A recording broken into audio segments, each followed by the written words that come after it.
berbicara tentang ilmu tafsir. Ada beberapa ulama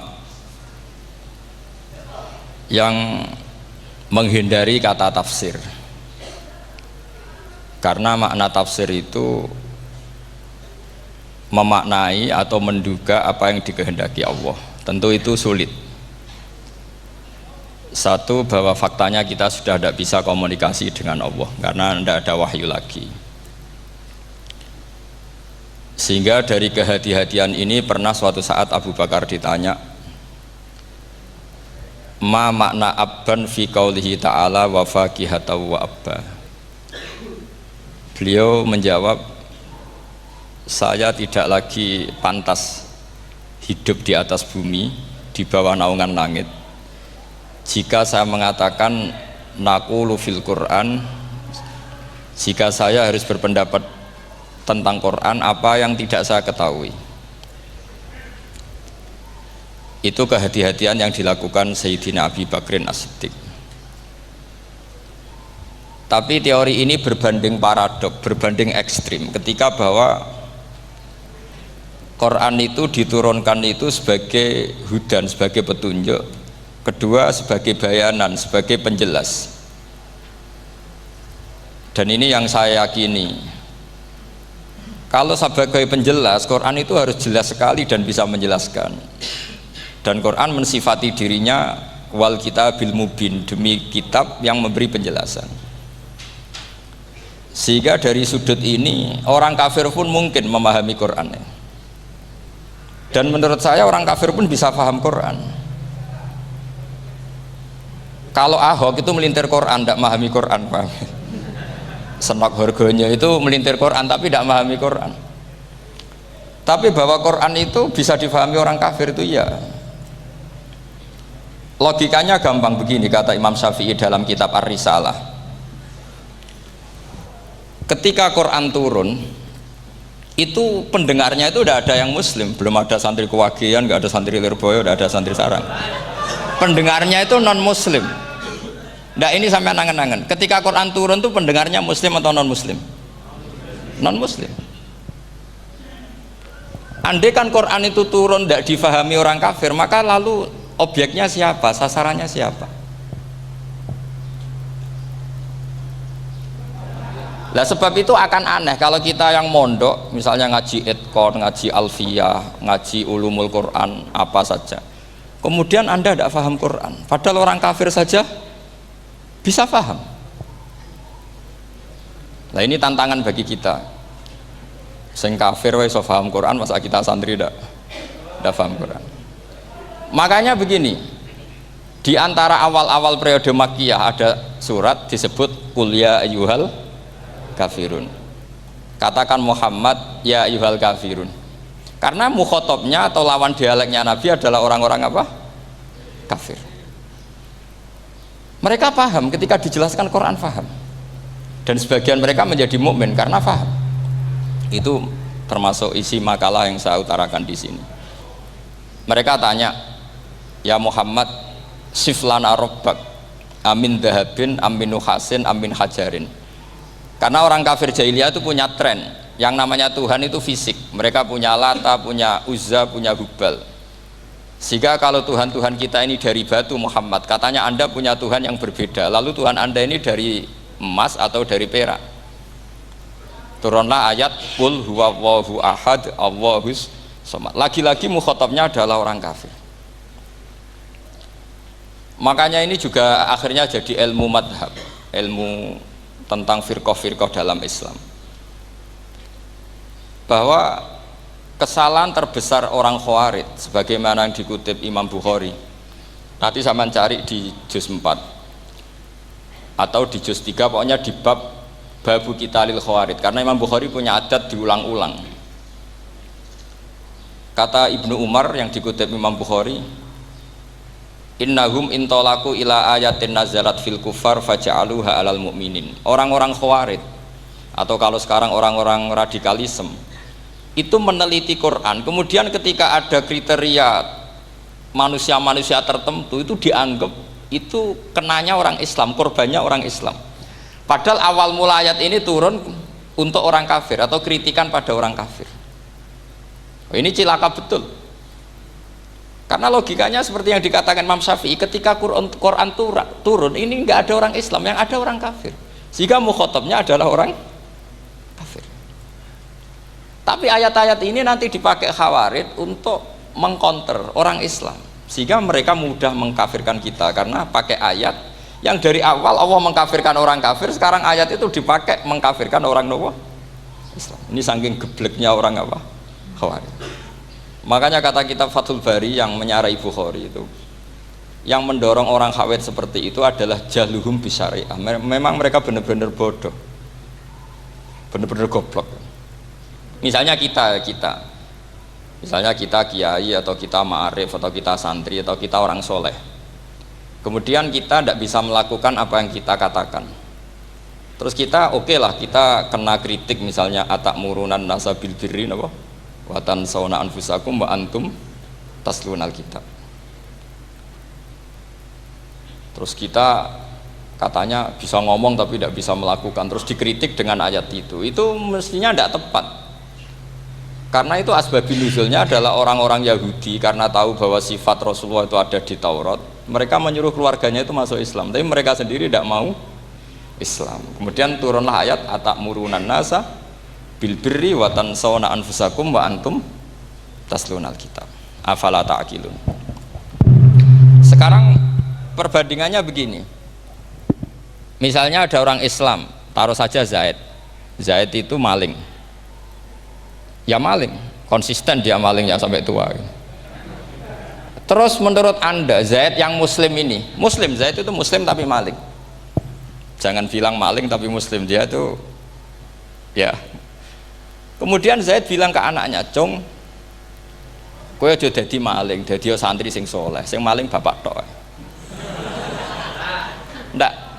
Ini menurut analisis usul fikih. Ngomongnya Zaid itu benar apa salah? Benar kan? Nasihatnya ya benar, ngomongnya juga benar. Kamu ndak bisa ngeritik Zaid. Kamu bisa ngomong tapi ndak bisa melakukan, ndak bisa. Fa innal amra bil ma'ruf wajib. Wal qawla bil ma'ruf ya wajib. Wal qaula bil haqqi ya wajib. Jadi itu hal yang berbeda. Misalnya fa innal amra bil ma'rufi wajibun, memerintahkan barang baik itu baik. Wa innal qaula bil haqqi ya wajib, mengatakan yang hak itu ya wajib. Berarti Zaid tetap kena khitab. Kamu harus nasihati anak secara benar. Kamu juga harus ngomong hukum secara benar. Lalu ketika Zaid ngomong hukum secara benar, cung aja maling, maling ku dosa. Cung aja nerusno profesi ini bapak maling, maling itu tidak benar. Dia berarti sudah melakukan dua kebenaran, yaitu ngomongnya benar, nasihatnya benar. Dia salah, perilakunya tetap maling. Tapi jangan karena dia maling lalu omongannya enggak salah juga, berarti salahnya malah tiga. Makanya ini pentingnya ngaji sama ulama, sama ahli usul fikih. Jadi tidak bisa dicampur adukkan. Zaid gagal dalam perilaku, tapi jangan gagal lagi di nasihat. Nanti kalau dia tidak nasihati, maka anaknya terus maling, alasannya niru bapaknya. Karena bapaknya kalau mau nasihati nanti disemprit sama santri-santri, "Pak, sampean ra oleh nasihati anake ra usah maling, sampean dhewe maling." Oh, tidak bisa cara usul fikih. Itu malah yudraku kulluh, la yudraku napa? Kulluh, atau bahasa populernya al-maisur la yasqutu bil ma'sur. Misalnya kita sebagai kiai hanya bisa takrib, hanya bisa jurumiyah. Apa yang muda Fathul Mu'in cek abote, bulet, maknanya bulet. Kamu tidak boleh ngomong gini, "Cung, kowe sebagai muridku kudu nurut aku. Nak gurumu goblok tok takrib, kowe tok takrib wae. Gak oleh ngelangkai guru, gak sopan gitu misalnya gitu." Gak boleh gitu. Tetap kita ngomong, "Cung, kowe aja koyok aku. Kowe kudu alim Fathul Mu'in, alim Fathul Wahhab." Sama tidak bisa protes, Pak Guru sendiri tidak bisa. Kebenaran tetap sebagai kebenaran, meskipun kita tidak kuat melakukan atau tidak bisa melakukan. Lagi-lagi ayat itu sebenarnya ada untuk kita, untuk orang Yahudi, atakmurunan nasa bil birri wa tansawna anfusakum wa antum taslunal kitab. Sebab itu istidlal dengan Quran itu memang resikonya tinggi kalau tidak bagi mutabakhir, karena ya itu tadi, ini harus ada pengetahuan yang luas tentang asbabun nuzul, tentang kriteria. Nah, kalau terpaksa, saya katakan terpaksa, kalau terpaksa kita iktibar itu boleh, tapi itu terpaksa. Bahwa Allah mengkritik orang yang bisa ngomong tapi tidak bisa melakukan. Tapi itu secara usul fikih itu runyam. Teori ini runyam sekali, fatal. Sama lihat tuh di kitab Bajuri atau di kitab-kitab fikih yang lain. Ketika Shahibil Burdah atau Shahibil Bur'ah itu yang Imam Busiri itu, Muhammad bin Busiri itu, niku salah nama tapi kadung populer. Jadi sebetulnya Imam Busiri itu Shahibil Bur'ah bukan Shahibil Burdah, tapi kadung terkenal Burdah, kita ikut-ikutan apa? Burdah. Imam Busiri itu ngeluh, saya ini orang yang banyak kesalahan. Di antara salah saya adalah saya bisa ngomong tapi tidak bisa melakukan. Yaitu saya ngomong misalnya orang supaya tahajud, saya tidak tahajud. Saya ngomong orang supaya sholat sunat, saya nggak pernah sholat sunat. Itu sarahnya itu yang menyarai itu kan Imam Bajuri itu yang sarah Burdah. Itu mengkritik begini. Kalau Anda ngendikan itu fi ma'radi dzammin nafsi, yaitu dalam konteks Anda mengkritik diri sendiri oke. Tapi omongan Anda salah. Karena secara usul fikih fatal. Fatalnya begini. Misalnya saya nggak pernah tahajud, ya mungkin itu nyata, mungkin itu nyata.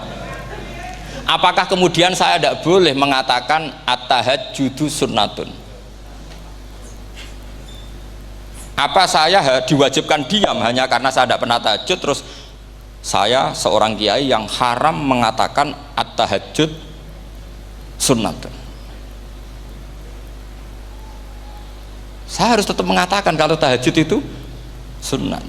Saya kalau punya santri terus saya bilang, "Jong, napas nganggur yuk tahajud. Tahajud itu sunat." Karena mengatakan kebaikan pasti bagian dari kebaikan itu sendiri. Makanya kata Imam Bajuri, "Fa kaifa yakunul amru bil ma'rufi madhmuman." Bagaimana mungkin sesuatu yang jelas baik karena memerintahkan kebaikan madhmuman? Menjadi sesuatu yang tercela hanya karena yang mengatakan tidak melakukan. Fa innal fi'la ya amrun wal hukmu ya amrun akhar. Itu beda. Jangan karena Anda tidak minum teh karena diabetes, terus Anda kalau ada tamu tidak disuguhi teh. Karena saya sendiri tidak minum teh. Wah ya repot kalau gitu. Nah itu lagi-lagi tadi orang Khawarij salah ketika mengartikan ayat yang harusnya objek kritiknya itu orang kafir, kemudian karena Quran lama sekali dibaca orang Islam sampai orang itu lupa kalau Quran awalnya turun diantaranya adalah membenahi akidahnya orang kafir, sehingga korbannya orang Islam. Itu mirip seperti cerita kita ya, santri-santri itu kalau punya musuh itu baca Hizib Nasor. Dulu pengarang Hizib Nasor itu musuhnya orang fasik, sehingga dihizib. Santri ora duwe musuh wong fasik, duwene kancane dhewe, akhirnya kancane yang kena hizib. Nah ini penting saya aturkan ya, sama seperti itu. Lama sekali Quran itu hanya dibaca orang Islam dan komunitasnya Muslim, sehingga seakan-akan semua kritikan Quran itu pada orang nopo Islam. Padahal jelas Quran ada kul ya ayyuhal kafirun. Jelas mukhatabnya orang kafir. Sadaqata lakum dinukum waliyadin. Nah ini penting kalau aturakan. Makanya kalau melihat itu, Quran jelas bisa difahami orang kafir. Bahkan banyak orang kafir yang menjadi Muslim karena faham maknanya apa? Faham maknanya Quran. Itu jelas sekali. Itu masyhur sekali dialeknya Nabi dengan Walid bin Mughirah, dengan Utbah, dengan banyak sekali termasuk dengan Abu Jahal, dengan Abu Lahab. Bahkan orang-orang kafir Quraisy itu menyewa namanya Musailamah Al-Kadzab. Kalau di sini umumnya baca Musailamah apa Musailimah? Trennya di sini pakai fathah ya. Oh, itu entah ya, nggak tahu saya yang masalah yang mana itu kan, karena memang kalau dalam ilmu riwayat itu sekali salah baca itu kasus betul, kayak Sa'id bin Musayyab atau Sa'id bin Musayyib itu ketika beliau sugeng itu kalau dipanggil Sa'id bin Musayyab itu marah besar, karena maknanya Sa'id al-Musayyab itu yang ditawan. Makanya beliau bilang sayyabatni Irak wa anal Musayyib. Orang Irak mengatakan saya ini ditawan, sebenarnya saya yang menawan mereka. Tapi al-masyhur itu dibaca Sa'id bin Musayyab, padahal dia tidak mau dipanggil Sa'id bin Musayyab, Sa'id bin Musayyib. Karena nama ini penting. Pentingnya begini. Ini kata Rasulullah kalau sedang guyon, kata Nabi, mbok kamu itu sekali-kali mikir, kenapa saya ini diberi nama Allah Muhammad. Ini hadis sahih di Bukhari, ada di Kitabul Adab. Banyak lah tag ini. Kenapa ya Rasulullah? Allah itu senang bingung wong kafir, kata Rasulullah. Karena Abu Jahal kalau manggil saya jadi bingung. Itu kalau orang Arab kan pasti tahu maknanya. Muhammad maknanya orang yang terpuji. Sehingga kalau Abu Lahab ngomong itu jadi paradok. Hei orang yang terpuji, kamu bohong. Kan jadi aneh. Ya Muhammad kadzabta. Hei Muhammad kamu bohong. Kalau diterjemahkan hei orang terpuji, kamu bohong. Itu akhirnya sahabat tertawa-tawa. Karena cek pinter ya pangeran milih nama kamu ya Rasulullah. Karena ini bingungkan musuh gitu. Makanya kalau kamu udah anak kiai, itu anak kamu panggil, namakan saja Agus, pasti satu pondok manggil Gus semua. Itu aman itu. Oh itu mbok yang nggak seneng tetap panggil Gus.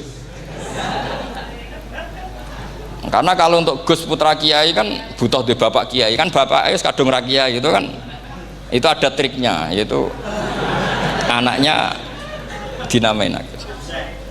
Nah, itu Rasulullah itu sudah dipilih sedemikian rupa oleh Allah, perilakunya benar, ahwalnya benar, sak namanya juga benar. Sehingga ketika Abu Jahal, Abu Lahab tahu bahwa nama Muhammad ini problem, karena ini madah itu memuji. Sehingga mereka kalau mencari Muhammad tuh bilang ainal madmum, mana orang yang tercela. Terus orang-orang Quraisy tidak paham, kamu nyari siapa? Akhirnya mereka bilang, ana atlubu Muhammad, dan saya cari Muhammad. Akhirnya bilang Muhammad lagi. Nah, itu. Nah, Quran juga main di ranah nama. Sehingga Abu Jahal itu namanya kan Abul Hakam. Orang Islam dari awal memanggil Abu Jahal. Karena kalau sampai kita manggil Abul Hakam, kita akan mengalami paradok, ya Abul Hakam, hei bapak dari semua kebijakan, kamu begini kan kacau. Makanya itu dari sini orang nggak boleh salah apa? Salah nama. Ini penting kalau aturakan, karena kadang menganalisis Quran itu satu bilisanin arabi mubin. Kata Imam Syafi'i, wa innahu latanzilu rabbil alamin nazala bihir rohul amin ala qalbika litakuna minal mudhirin bilisanin arabi mubin. Di antara, kata Imam Syafi'i ini, di antara aturan pokok memahami Quran adalah dia malian bil arabiyah, dia sangat-sangat menguasai bahasa Arab. Itu masyhur dalam dialog Imam Syafi'i. Saman kalau ngaji takrib atau Fathul Mu'in, syarat sahnya tayamum lil musafir itu apa? Tolabul ma, mencari apa? Air. Sampai kalau di takrib dicontohkan, kalau di tempat atas nyari ke bawah, kalau ke bawah nyari ke atas. Imam Syafi'i ditanya, kaifa taqulu bi syartit tolab, bagaimana anda berpendapat bahwa tolabul ma itu wajib untuk menjadi sahnya tayamum? Terus Imam Syafi'i faqara'a falam tajidu ma'an, kamu pergi kemudian falam tajidu ma'an, kamu tidak menemukan air. Terus Imam Syafi'i mengatakan la yuqalu liman lam yatlub lam yajid wa innama yuqalu lam ya'rif, katanya. Orang yang nggak pernah mencari itu tidak bisa dikatakan lam yajid, tidak menemukan. Kalau belum mencari namanya tidak tahu. Padahal Quran bilang kamu pergi kemudian kamu tidak menemukan air. Tidak menemukan itu berarti harus mencari dulu, baru dikatakan lam yajid, tidak menemukan. Kalau tidak pernah mencari namanya tidak tahu. Hanya gitu tok itu jadi ilmu bahwa tolabul ma itu wajib, karena Allah mengatakan falam tajidu ma la yuqalu liman lam yatlub lam yajid wa innama yuqalu lam ya'rif. Orang dikatakan tidak menemukan berarti setelah mencari kemudian kesimpulannya tidak menemukan. Kalau belum mencari namanya apa? Tidak tahu. Nah, dari sini Imam Syafi'i istidlal wajib tolabul. Ini namanya malian bil arabiyah. Dia menguasai bahasa Arab. Begitu juga ulama-ulama sufi. Itu ada cerita Aba Yazid Al-Bustami, itu ada muridnya baca ayat wasiqal ladzina taqaw rabbahum ilal jannati zumara. Orang-orang takwa itu digiring menuju surga. Itu dia nangis. Muridnya kaget, ini guru saya tidak benar, ini ada cerita surga tapi dia malah nangis karena ayatnya itu digiring. Terus kata Abu Yazid, mereka itu di mana saja, masa ke surga aja butuh digiring? Ke surga itu kan nikmat, ngapain butuh digiring? Saya tidak mau, kata dia. Abu Yazid itu gak mau digiring ke surga, itu gak mau. Muridnya kan tambah kaget, memangnya mau neraka kan gitu pikirannya itu. Ternyata beliau jawabnya sederhana, saya pas itu sudah dekat sama Allah sehingga tidak perlu digiring. Kemudian saya sudah panitia kiamat pas itu, jadi nggak perlu digiring. Nah ini nanti penting jadi satu aturan ilmu ulumul Quran. Saya di rumah itu istiqomah ngajar Qawaidul Asasiyahnya Said Muhammad yang dulu ditulis abahnya Zubdatul Itqon oleh Said Alawi. Kemudian Zubdatul Itqon itu tentu dari kitab Itqon. Terus Said Alawi dulu ngarang kitab Faidul Khobir, sarahnya Faidul Khobir sama Sayyid Muhsin Al-Musawab, dulu dari Padang tapi hidupnya di Mekah. Saya dulu talaki sama Mbah Mun. Itu ternyata ada ayatnya, innal muttaqina fi jannati wa nahar fi maq'adi sidqin 'inda malikim muqtadir. Sekarang sampean saya tanya, menurut Anda semua orang kena hisab enggak? Enggak, sampean jawab saja. Menurut Anda ketika di mahsyar semua orang kena hisab apa enggak? Pasti kita menjawab iya. Tapi kata Said Muhammad itu keliru. Enggak kebayang orang seperti Nabi kena hisab. Pasti yang kena hisab itu orang-orang yang enggak jelas. Nah, misalnya Nabi jelas baiknya, harusnya ya langsung enggak kena hisab. Karena enggak mungkin seorang saksi kok diaudit, enggak mungkin. Lo saksi itu di pengadilan kan nggak tersangka, nggak terdakwa, dia tidak boleh diintervensi oleh hakim. Nah Rasulullah ketika kiamat, ketika fil mahsyar, fi faslil qada itu jelas, fa kaifa idza ji'na min kulli ummatin bisyahidi wa ji'na bika ala haula'i syahida. Rasulullah sudah dekat Allah, pas mahsyar itu ada Allah, ada Rasulullah, ada Jibril. Kemudian Nabi itu mengidentifikasi. Ditanya sama Allah, bener mat ini umatmu? Ya, niki umatmu ya. Kalau yang nggak jelas ya Nabi lama jawabnya. Makanya kamu jangan jadi orang nggak jelas. Nah, itu kalau sekali nggak jelas itu Nabi lama sekali jawab. Nah, artinya begini, yang kena hisab itu meskipun kata Said Muhammad, meskipun Dhahirul Quran itu menetapkan asbata umumal hisab, tapi zahirnya Quran yang sama juga menafikan hisab. Itu karena nggak mungkin, nggak kebayang kita malaikat berani menghisab afdalul khalqi. Sama bisa bayangkan malaikat mengaudit Rasulullah SAW, ahabbal khalqi ilallah, kepen cilaka mencit ya. Wong jejer Allah kabeh dinten audit sudah indah. Fa kaifa idza ji'na min kulli ummatin bisyahidi wa ji'na bika ala haula'i syahida. Lalu mungkar nakir juga sama. Sampean bisa bayangkan mungkar nakir tanya Nabi Muhammad. Tesnya susah. Karena kalau Rasulullah terus ditanya, "Waman nabiyuka?" Wah, itu kan bisa kiamat itu.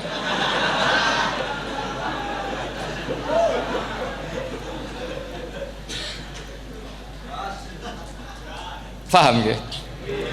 Makanya kata Said Muhammad, ini kan teman-teman tanya, piye caranya alim tafsirnya saja, sarannya satu hafal Quran, dua hafal Sahih Muslim, tiga semua orang sudah mati, tinggal kamu yang alim. Nah, itu mesti aman itu.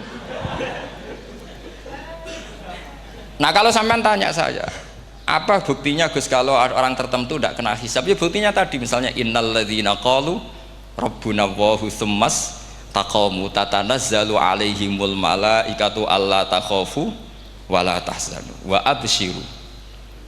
Mungkar nakir adalah malaikat penakut membawa ketakutan.